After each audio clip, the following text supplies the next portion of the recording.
ओमज्ञानतिमिरान्धस्य ज्ञानाञ्जनशलाकया चक्षुरुन्मिलितं येन तस्मै श्रीगुरुवे नमः। श्रील प्रभुपाद की जय। हरे कृष्णा। हम श्रीमद् भगवद गीता से चर्चा करेंगे क्योंकि श्रीमद् भगवद गीता हमारा मुख्य ग्रंथ है सनातन धर्म का। हम सब अपने आप को हिंदू कहते हैं, सनातनी कहते हैं, बट हम नाम मात्र के हिंदू हैं क्योंकि किसी ने, मुझे नहीं लगता, गीता पढ़ी होगी यहाँ ऊपर ऊपर से पढ़ी होगी सबने, या पढ़ी नहीं होगी। तो गीता तो सबसे मुख्य ग्रंथ हमारा इसलिए भी माना जाता है क्योंकि ये कृष्ण भगवान ने खुद ही बोली है ना। वेद पुराण तो व्यासदेव जी के द्वारा लिखित हैं, खासकर पुराण, या वाल्मीकि जी ने रामायण लिखी, पराशर मुनि ने विष्णु पुराण लिखा, और लेकिन गीता तो डायरेक्ट भगवान ने ही बोली है। इसलिए सर्व उपनिषदो गावो दोग्धा गोपाल नंदना, इससे ऊपर कोई ग्रंथ है ही नहीं। और अभी दिसंबर में तो गीता जयंती गई है, जिस महीने भगवान कृष्ण ने गीता बोली थी, मतलब मोक्षदा एकादशी के दिन बोली थी भगवान ने गीता। तो हर साल दिसंबर में ही मोक्षदा एकादशी का दिन आता है, 1 दिसंबर को था पिछले महीने। तो गीता में बहुत सारे श्लोक हैं। केवल कर्मण्यवाधिकारस्ते मा फलेषु कदाचन, केवल वो श्लोक नहीं है कि कर्म करो फल की चिंता मत करो, वो तो टीवी में दिखाया जाता है और ऐसे लगता है हमें कि एक ही श्लोक है पूरी गीता में, लेकिन नहीं। भगवद गीता में 18 अध्याय हैं और 700 श्लोक हैं, जिसमें से कर्मण्यवाधिकारस्ते मा फलेषु कदाचन एक श्लोक है, महत्वपूर्ण है। ऐसे और भी बहुत महत्वपूर्ण श्लोक हैं जो कि जिनसे हम अवगत नहीं हैं, लेकिन हमें पता होना चाहिए।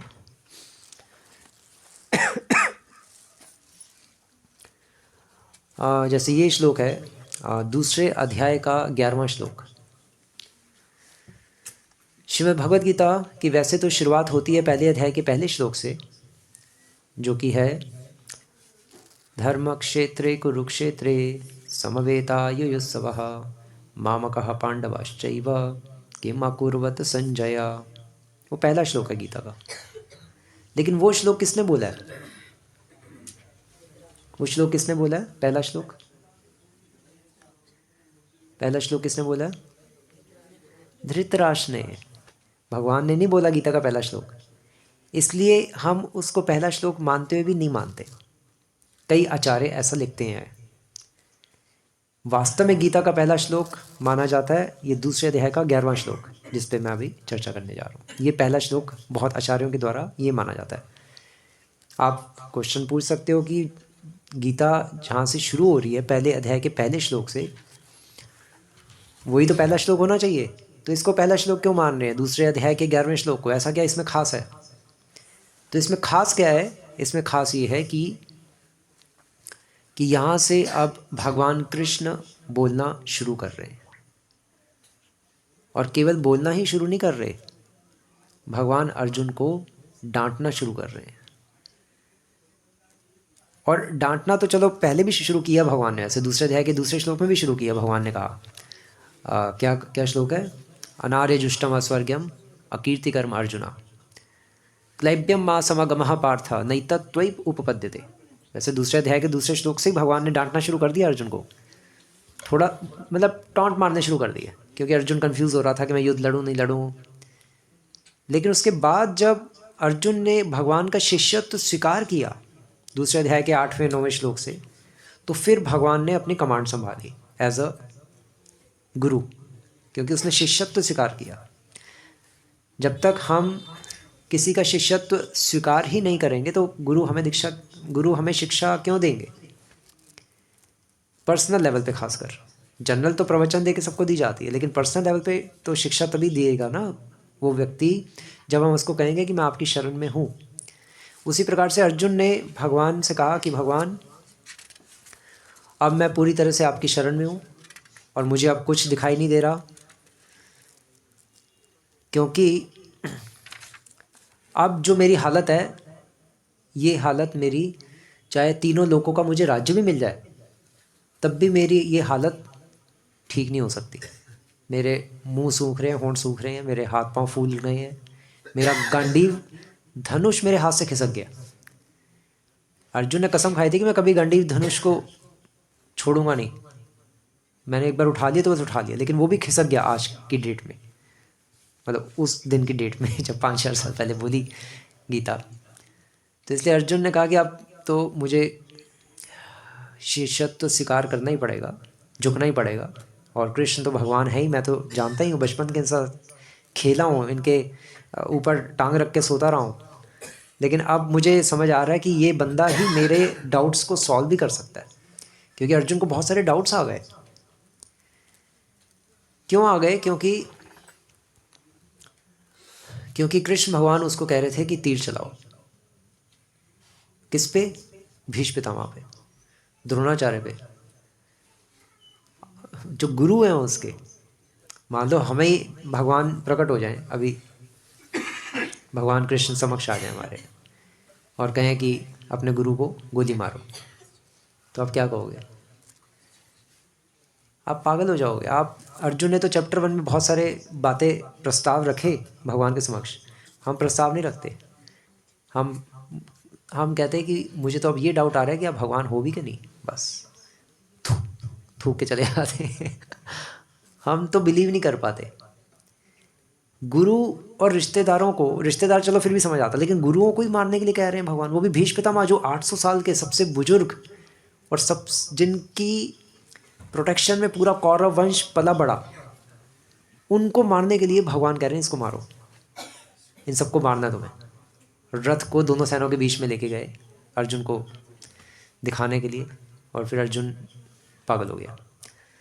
और फिर अर्जुन को कुछ समझ नहीं आया। फिर भगवान ने, जब अर्जुन को कुछ समझ नहीं आ रहा था, दिमाग नहीं चल रहा था, तो फिर अर्जुन ने शिष्यत्व स्वीकार किया। और फिर भगवान ने वहाँ से बोलना शुरू किया अर्जुन को। जब शिष्यत्व स्वीकार किया तो क्या बोलना शुरू किया? मतलब अर्जुन ने कहा शिष्यस्ते अहम शादी माम त्वाम प्रपन्नम, कि अब मैं आपकी शरण ग्रहण करता हूँ, हे कृष्ण, हे मधुसूदन, मुझे आप उपदेश दीजिए। तो फिर कृष्ण भगवान ने दूसरे अध्याय के 11वें श्लोक से ये श्लोक बोला। यहीं से गीता वास्तव में स्टार्ट होती है, ऐसा काफ़ी आचार्य लिखते हैं। ये क्या श्लोक है आप पीछे दोहराने का प्रयास कर सकते हैं, यदि कर सकते हैं तो। अशोचयान अन्वशोचस्त्वं प्रज्ञावादांश्च भाषसे गतासून अगतान सूंश्च नानुशोचन्ति पंडिताः।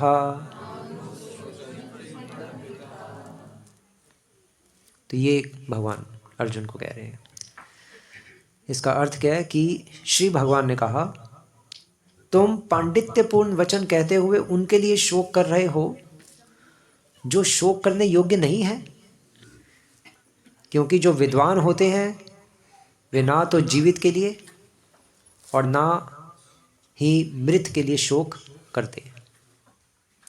ये कृष्ण भगवान अर्जुन को कह रहे हैं।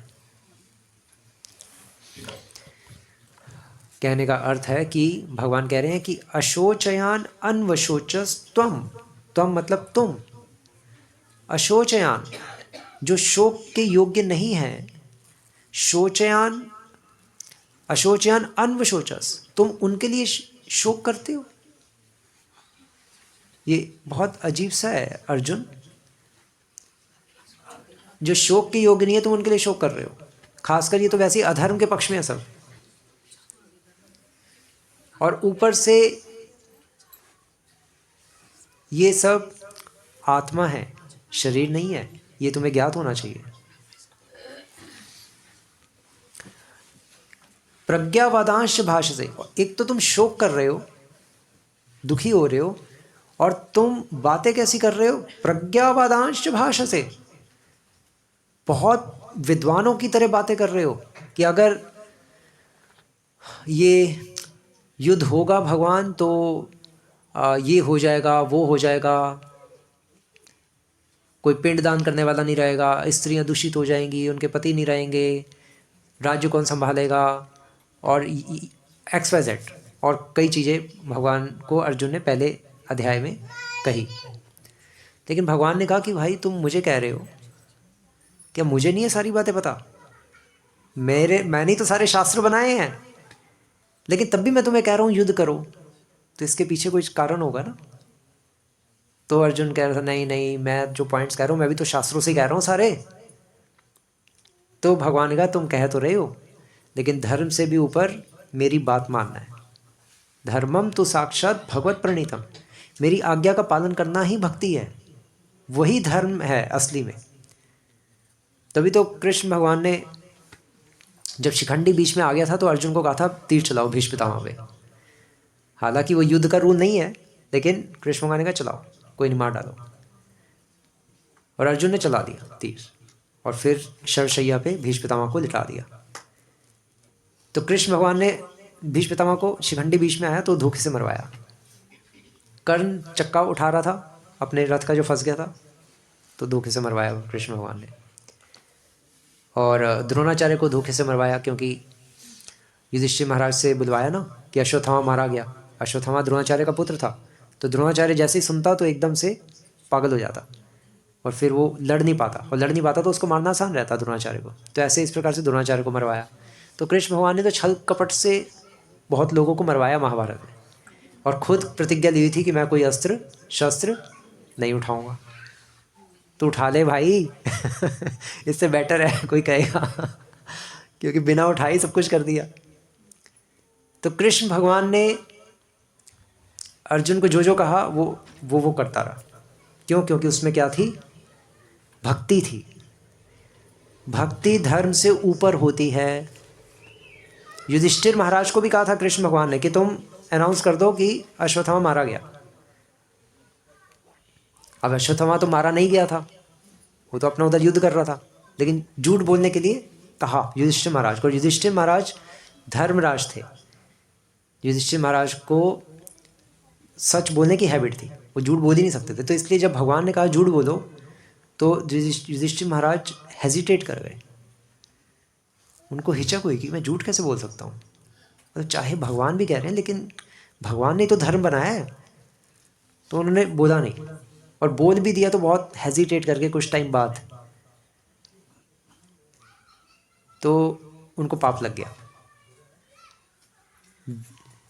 झूठ बोलने का पाप नहीं लगा, भगवान की बात ना मानने के कारण महापाप लगा। पाप भी नहीं लगा, महापाप। और इस कारण से उनको एक दिन नरक में जाना पड़ा बाद में, क्योंकि भक्ति मतलब भगवान की बात मानना। स्मर्तव्य सततम विष्णु विस्मर्तव्य न जातुचित सर्वे विधि निषेधो स्योर इत्योरेव किंकरः। पद्म पुराण में श्लोक आता है कि एक भक्त वो है जो सदैव कृष्ण को याद रखता है और कभी भी कृष्ण को भूलता नहीं है। सर्वे विधि निषेधों से, और जितने भी कायदे नियम शास्त्रों में बताए गए हैं वो सब इस सिद्धांत के दास हैं, किंकर हैं। मेन सिद्धांत क्या है कि कृष्ण को हम कभी भी किसी भी अवस्था में ना भूलें, ये मेन सिद्धांत है। इसके लिए हमें कुछ भी करना पड़े कोई प्रॉब्लम नहीं है, शास्त्रों के अंतर्गत ही, साधु गुरु हरि गुरु वैष्णव के गाइडेंस में हमें कुछ भी करना पड़े कोई प्रॉब्लम नहीं है। तो जब हरि ही कह रहे हैं कि झूठ बोल दो तो बोल देना चाहिए, वही भक्ति है। हरि कहें कि खून कर दो किसी का, कृष्ण भगवान कहें कि इसका खून कर दो, तो खून करना भक्ति है। जैसे गवर्नमेंट के ऑर्डर पे मिलिट्री खून ही तो करती है बॉर्डर पे, और करती क्या? तो देशभक्ति है। ऐसे कृष्ण भगवान के ऑर्डर पे अगर अर्जुन सबको मारेगा तो वो कृष्ण भक्ति है। तो अर्जुन बहुत कंफ्यूज था, इसलिए कृष्ण भगवान ने उसको समझाया और कहा कि अशोच्यान अन्वशोचस्वम प्रज्ञावादांश भाषसे, कि तुम प्रज्ञावादांश मीन्स प्रज्ञावादान मतलब पांडित्यपूर्ण बातें तो तुम कर रहे हो पंडितों जैसी, लेकिन तुम शोक भी कर रहे हो। ये तो कॉन्ट्राडिक्टरी है, विरोधाभास है। तो एक तरफ तुम शोक कर रहे हो और दूसरी तरफ बड़ी बड़ी बातें कर रहे हो। अगर तुम इतने ही शास्त्रों के ज्ञाता हो तो फिर शोक में क्यों डूब गए हो? अपने आप को निकालो फिर शोक से। फिर मेरी शरण के ली तुमने, अब जब मेरी शरण ली तो फिर मेरी बात मानो। गतासून अगतांसूंश्च, गतासून मीन्स जो चले गए हैं, गत गत असून, असून मतलब प्राण, जिनके प्राण चले गए हैं। अगतान सूंश, और जिनके प्राण नहीं गए हैं, जो जिंदा हैं अभी। नानु शोचंती पंडितः, उनके लिए नानु शोचंती, ना शोचंती, शोक नहीं करता। कौन? पंडित व्यक्ति। सब जा रहे हैं क्या? हाँ, डिस्टर्बेंस भी हो रही है, ठीक है, करिए फिर। नानु शोचंती पंडितः, एक पंडित व्यक्ति कभी शोक नहीं करता। पंडित वो नहीं होता जो मंगलवार को बूंदी चढ़ाता है मंदिर में सबके लिफाफे ले लेके और हनुमान जी के मुंह पे चिपकाता रहता है, वो असली पंडित नहीं है, वो तो नकली पंडित है। मतलब वो पंडित, असली में पंडित वो होता है जो लोगों को ज्ञान भी देता है। मैं एक बार जब बचपन में हम भी बूंदी चढ़ाने जाते थे, सब जाते थे, तो हम भी बूंदी चढ़ाने जाते थे। नोएडा में मैं रहता था उस टाइम, तो बूंदी चढ़ाने गए तो पंडित ने मुझे डांट दिया। उसने कहा क्या कर रहे हो? तो मैंने कहा पंडित जी भोग लगा दीजिए हनुमान जी को। मैं पंडित जी के रूम से उनको बुलाने गया था, मंदिर में ही उनका रूम था। तो मैंने कहा मैं नहीं आ रहा। मैं कहा ये क्या, ये कैसे पंडित है? मैं कहा क्यों, क्या हुआ क्या? कह रहे वहाँ पे सब लोग अपना खुद ही चढ़ा रहे हैं, तुम भी चढ़ा लो, मेरे पास टाइम नहीं है। मैं कहा ये क्या है? फिर भी आप तो पंडित जी हैं, आप ही तो करोगे, मतलब हमारे हाथ से भगवान कैसे लेंगे? आपके हाथ से लेंगे, है ना, सामान्य धारणा तो हम यही होती है। तो मैंने कहा नहीं मैं नहीं कर रहा, क्योंकि चक्कर ये है कि लोग सब पागल हैं, आते हैं हनुमान जी के मुंह पे बूंदी चिपका के चले जाते हैं, और उनको ये नहीं पता कि हनुमान जी बिना भगवान श्री राम को भोग लगाए खाते नहीं हैं। वो अपने स्वामी का ही तो जूठा खाएंगे, और लोग आते हैं सीधा मुंह पे चिपका के चले जाते हैं। मुझसे कोई पूछता ही नहीं है, मैं बताऊँ क्या? एक अच्छा पंडित था वो। कभी कभी एक कोई बहुत ही विरला कोई पंडित भी होता है जो ढंग का होता है, लेकिन फंसा होता है कर्मकांडी क्रियाओं में, सैलरी मिल रही होती है, बेचारे को पेट भी पालना है, लेकिन उसको सिद्धांत थोड़े क्लियर भी होते हैं। ऐसे बहुत रेयर लोग होते हैं ऐसे, बहुत ही, मतलब बहुत पुरानी बात है 1990 की। तो वो अच्छा पंडित था, तो उसने फिर कहा कि चलो ठीक है। तो मैंने कहा कि लेकिन पॉइंट तो आपका ठीक है, लेकिन एटलीस्ट मेरा तो लगा दीजिए। ऐसे सोचते हैं ना सब, ठीक है पंडित जी कोई बात नहीं, लेकिन हमारा तो कर दीजिए। तो मैं कहा मेरा तो कर दिए। मैंने कहा नहीं तुम भी जाओ उधर, मैं नहीं आ रहा, क्योंकि किसी को सेंस नहीं है, मेरे पास टाइम नहीं, जाओ बस। तुम अपना खुद ही राम जी को रख के भोग लगा के कर लो, अगर तुम्हें क्लियर हो गया सिद्धांत तो मैं जाऊँगा। तो लोग फिर मुझे पकड़ के हनुमान जी को डायरेक्ट बूंदी का भोग लगवाने के लिए पीछे पड़ेंगे। अब मैं राम जी की तरफ जाऊँगा तो उनको लगेगा कि उधर के भोग लगा रहे हो, और लोगों को सेंस है नहीं, वो कहेंगे अरे हमारा प्रसाद तो इधर ही लगना चाहिए हनुमान जी की तरफ। लोग पागल हैं। तो असली पंडित वो होता है जो लोगों को ज्ञान भी देता है। पंडित केवल वो नहीं होता जो केवल घंटियाँ बजाता रहता है, ओम जय जगदीश हरे स्वामी जय जय, वो शोर मचाता रहता है घंटियों का, या वो बटन दबा देता है, कई मंदिरों में होती है ना मशीन, टिंग टिंग ठा ठा, टिंग टिंग ठा ठा, बस वो बजता रहता है, वो अपनी आरती करके खुद ही चले जाता है घर। कोई जनता हो ना हो, किसी को लेना नहीं, पब्लिक तो आती नहीं, वो तो अपना घर बैठी होती है, लेकिन उसका रूटीन सेट होता है कि उसको सैलरी भी मिलनी है ना। तो वो पंडित नहीं है। पंडित वो होता है जो स्ट्रेट फॉरवर्ड होता है, जो क्लियर बातें कहता है। जैसे इस पंडित ने मुझे कहा था कि बिना राम के हनुमान जी भोग देते नहीं है, स्वीकार नहीं करते। इस स्ट्रेट फॉरवर्ड क्लियर लिखा दिया भाई, ये तो मैं बिलीव नहीं करता इस पर, मैं फंस गया हूँ यहाँ पे बैठा हुआ हूँ, बट मैं बिलीव नहीं करता, क्योंकि भगवान के भक्त बिना भगवान को अर्पण किए कोई वस्तु ग्रहण नहीं करते, और हनुमान जी श्री राम के महान भक्त हैं, तो उसको असली पंडित कहते हैं। तो वही कृष्ण भगवान अर्जुन को कह रहे हैं कि तुम पांडित्यपूर्ण वचन तो कह रहे हो, पंडितों जैसी बातें तो कर रहे हो, और तुम पंडित पंडित की तरह व्यवहार कर रहे हो, लेकिन पंडित नहीं हो तुम संसारिक कर्मकांडी पंडित हो सकते हो, घंटी बजाने वाले केवल, लेकिन तुम क्लियर, तुम्हें चीज़ें समझ नहीं आ रही। क्योंकि जो असली में पंडित होता है वो जो जीवित होता है उस, है ना, जो असली में जो प्रज्ञावादांश भाषते, जो असली में जो विद्वान व्यक्ति होगा वो किसी के जीवित रहने पे खुश भी नहीं होगा और किसी के मरने पे दुखी भी नहीं होगा, वो समान भाव में रहेगा, हमेशा इक्वल रहेगा हमेशा। जैसे उदाहरण के तौर पे एक हॉस्पिटल में नर्स होती है, नर्सिंग होम में, वो अगर किसी का बच्चा पैदा होता है तो वो रूम के बाहर आके क्या कहती है कि बधाई हो, आपका बच्चा हुआ है ना, आपका बेटा हुआ है, बहुत बधाई हो। फिर दूसरे वार्ड में जाती है, फिर उसके दूसरे वार्ड के बाहर भी घर वाले खड़े होते हैं, तो वो दोबारा से आती है कि बधाई हो, आपकी बेटी हुई है। बस स्माइल पास करके फिर तीसरे वार्ड में चली जाती है। फिर तीसरे वार्ड में जाती है, वहाँ पे बच्चा उदाहरण के तौर पे मर गया। फिर वो वार्ड के बाहर आएगी, वो कहेगी हम बहुत दुख के साथ आपको कहना पड़ रहा है कि आपका बच्चा हम बचा नहीं पाए।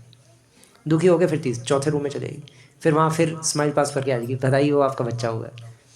वो कभी खुश होकर बाहर आ रही है, कभी रो के बाहर आ रही है, लेकिन अंदर से ना वो खुश है और ना दुखी है, क्योंकि उसका बच्चा थोड़ा ना हुआ है, ना उसका बच्चा पैदा हो रहा है, ना उसका बच्चा मर रहा है। वो न्यूट्रल है, लेकिन बाहर से दिखा रही है कि मैं खुश हूँ, और बाहर से दिखा रही है कि मैं दुखी हूँ। परिवार वालों को दिखा रही, दुखी जो है परिवार वाले जिनका बच्चा मर गया, उनको दिखा रही है कि मैं दुखी हूँ। जो खुश हैं, जिनका बच्चा हुआ है, उनको दिखा रही है कि मैं खुश हूँ।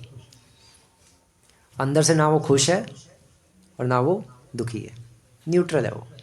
वो अपनी ड्यूटी कर रही है। उसी प्रकार से हमें अपनी ड्यूटी करनी है इस संसार में। हम अपना कर्तव्य पालन करें, जो भी हमारा कर्तव्य है एज अ गृहस्थ होने के नाते। वो कर्तव्य सेकेंडरी कर्तव्य है, गौण कर्तव्य है। मुख्य कर्तव्य क्या है मनुष्य का, वो मनुष्य को समझना चाहिए। और मुख्य कर्तव्य क्या है? मुख्य कर्तव्य धर्मम तु साक्षात भगवत प्रणीतम, भगवान की आज्ञा का पालन करना है मुख्य कर्तव्य। और भगवान क्या कह रहे हैं? भगवान कह रहे हैं कि कलेर्दोष निधे राजनस्ति ही एको महान गुणः कीर्तनादेव कृष्णस्य मुक्त संग परम व्रजेत। कि कलेर्दोष निधे राजनस्ति, कि कलयुग दोषों का सागर है। यहाँ पर हर किसी में होलसेल में दोष ही दोष भरे हुए हैं, सब डिफेक्टिव पीस हैं कलयुग में। कलयुग में सब डिफेक्टिव आत्माएं जन्म देती है, प्योर आत्मा नहीं देती। किसी में ना किसी में कुछ ना कुछ नुक्स है। हम दूसरों के नुक्स देख सकते हैं, बट अपने नुक्स हमें दिखते नहीं हैं। ये कलयुग है, अपने नुक्स हम देखें। कलयुग है ही दोषों का सागर। यहाँ सब में होलसेल में जम के प्रॉब्लम्स हैं, सब डिफेक्टिव हैं। तो हम जब भी भगवान के समझ जाए तो हम यही कहें भगवान को, भगवान हालांकि मैं डिफेक्टिव पीस हूँ, लेकिन फिर भी मुझ पर अपनी कृपा दृष्टि बनाए रखिए, ताकि मुझे आपके सही संतों का संग मिलता रहे और मेरा माइंड ठिकाने में रहे। कुछ इस तरह से आप प्रार्थना कर सकते हो। तो ये लेकिन पहले ज़रूर बोलना कि भगवान मैं डिफेक्टिव पीस हूँ, तो भगवान को खुशी मिलेगी। ओह शुक्र है, किसी ने तो अपने कबूल किया कि वो गंदा है, उसमें नुक्स हैं। क्योंकि कोई कबूल ही नहीं करता, कोई स्वीकार ही नहीं करता भगवान के समक्ष आगे। भगवान के समक्ष आगे सब यही कहते हैं कि भगवान मैं तो ठीक हूँ, लेकिन वो मेरे साथ पता नहीं ऐसा व्यवहार क्यों कर रहा था, पता नहीं मुझे क्या चक्कर है। हमेशा हम दूसरों की प्रॉब्लम्स देखते हैं और भगवान को भी दिखाते हैं कि भगवान आप भी देखिए उसमें प्रॉब्लम है। कंप्लेंट भी करते हैं हमेशा, अपनी कंप्लेंट हम कभी नहीं करते भगवान को या किसी दूसरे को कि मैंने ये किया है ना। अगर हमने कुछ किया तो हमें भगवान के समक्ष आके अपने बारे में पहले बोलना चाहिए दूसरों के बोलने के बजाय। तो हम सब गंदी आत्माएं हैं कलयुग में, सब है ना, ऐसे ही आते हैं। लेकिन एक बहुत महान गुण है कलयुग में, क्या? कीर्तनादेव कृष्णस्य मुक्त संग परम व्रजेत। कि केवल कीर्तनादेव, कीर्तनादेव मीन्स कि भगवान श्री हरि का नाम लेने मात्र से क्या होगा? मुक्त संग परम व्रजेत, व्यक्ति मुक्त हो जाएगा और व्रज गोलोक वृंदावन वैकुंठ में जाने का उत्तराधिकारी बन जाएगा। केवल हरे कृष्णा कृष्ण कृष्ण हरे हरे, हरे राम राम राम हरे हरे। केवल इस महामंत्र के जप से ही हम जो अभी हैं वो नहीं रहेंगे। हमारा मेंटालिटी जो है, हमारी गंदी मेंटालिटी, वो चेंज हो जाएगी। बस हमें जप करना है, उष्ट स्पंदन मात्रेण, केवल होंठ हिलाने हैं। हरे कृष्णा कृष्ण कृष्ण हरे हरे, हरे राम राम राम हरे हरे। भगवान का नाम लेना है, बाकी काम भगवान कर देंगे। इसलिए कहा जा रहा है कि ब्रह्मा जी नारद मुनि को कह रहे हैं, नारद मुनि पूछ रहे हैं ब्रह्मा जी से कि कलयुग के लोगों का उद्धार कैसे होगा, उनकी गति का कोई उपाय है? तो ब्रह्मा जी कह रहे हैं हाँ, एक उपाय है। तो नारद जी ने कहा क्या? तो ब्रह्मा जी ने कहा हरे कृष्णा कृष्ण कृष्ण हरे हरे, हरे राम राम राम हरे हरे, इति षोडशकम नाम नाम कलिकल्मष नाशनम, नातः परतर उपाय सर्वविदेषु दृश्यते। इति षोडशकम नाम नाम, ये बृहद नारदीय पुराण में आता है। इति षोडशकम मतलब ये जो 16 अक्षरों से युक्त जो भगवान का नाम है, कलि कल्मष नाशनम, ये कलियुग के सभी कल्मषों का नाश कर देता है। नातः परतर उपाय, नातः इसके अलावा कोई उपाय नहीं है, इसके परे कोई उपाय नहीं है। परतर उपाय, मैंने चारों वेद कई बार पढ़ लिए हैं। चारों वेद के 4-4 भाग जो होते हैं, संहिता, आरण्यक, उपनिषद, समित और ब्राह्मण, वो सब मैंने देख लिए, अच्छी तरह छांट लिए। लेकिन कलयुग के लोगों की अच्छी गति का उपाय इस मंत्र के अलावा नहीं है। नातः परतर उपाय सर्व वेदेषु दृश्यते, सारे वेद मैंने देख लिए। इसलिए कहा जा रहा है कि ये कलि संतरण उपनिषद में आता है श्लोक। और बृहद नारदीय उपनिषद में क्या लिखा है? हरे नाम एव केवलम, कलो नासतेव गतिरन्यथा। केवल हरि का नाम और केवल हरि का नाम ही मनुष्य की उत्तम गति करवा सकता है, अर्थात वैकुंठ तक लेके जा सकता है, और कोई चारा नहीं है। कलयुग केवल नामधारा। तो इसलिए हमें जितना हो सके, संडे को आप यहाँ आते हैं और बाकी पूरे हफ्ते घर में होमवर्क करिए। होमवर्क क्या है? माला लेके जाइए और चैंटिंग करिए, हरे कृष्णा कृष्ण कृष्ण हरे हरे, हरे राम राम राम हरे हरे। भगवान का नाम लीजिए, उससे फिर आपका माइंड प्योर होगा, मन खुश रहेगा तो संतुष्टि मिलेगी तो दूसरों को भी हम संतुष्ट कर पाएंगे जो हमारे कांटेक्ट में आएंगे। हम दुखी रहेंगे तो दूसरों को भी फिर दुखी करेंगे। हमारा मन परेशान रहेगा तो दूसरों को भी परेशान करेंगे। कोई हमें परेशान करेगा तो हम उसको परेशान करेंगे, बदला जरूर लेंगे, क्योंकि हम गंदे लोग हैं ना। लेकिन जो भक्ति करता है वो कभी किसी से बदला नहीं लेता, उसका मन आत्म संतुष्टि का वो अनुभव करता है। उसको कुछ चाहिए ही नहीं, कोई उसके साथ कुछ कर दे वो कहेगा कोई प्रॉब्लम नहीं, मैं तो भगवान का भक्ति में इतना रस का अनुभव कर रहा हूँ कि मुझे कुछ संसार में चाहिए ही नहीं। तो वो ज़्यादा संसार के लफड़ों में नहीं पड़ता जो भगवान की भक्ति सही से करता है। तो बस यही मैसेज है कि हम भी पंडितों जैसी बात तो करते हैं, बड़ी बड़ी बातें तो करते हैं कि हाँ जी गीता पढ़ी है जी, पढ़ी है हमने, कह तो देते हैं लोग, हाँ जी हम सनातन को पूरा फॉलो करते हैं जी, हाँ जी हम सब कुछ करते हैं, लेकिन बस गीता नहीं पढ़ते, ना नाम जप करते हैं। और 2 मिनट अगरबत्ती हम जरूर करते हैं अपनी दुकान पे जाके, घर पे नहीं करने का टाइम मिलता। मैं दुकान पे तो करनी ज़रूरी है, नहीं तो फिर ऐसे एक्सक्यूजेस देते हैं लोग, लेकिन वो रियल भक्ति नहीं है। असली भक्ति शुरू होती है भगवान का नाम जप करने से और भगवान की गीता पढ़ने से। हरे कृष्ण। श्रीमद् भगवद गीता की जय, श्री प्रभुपाद की जय।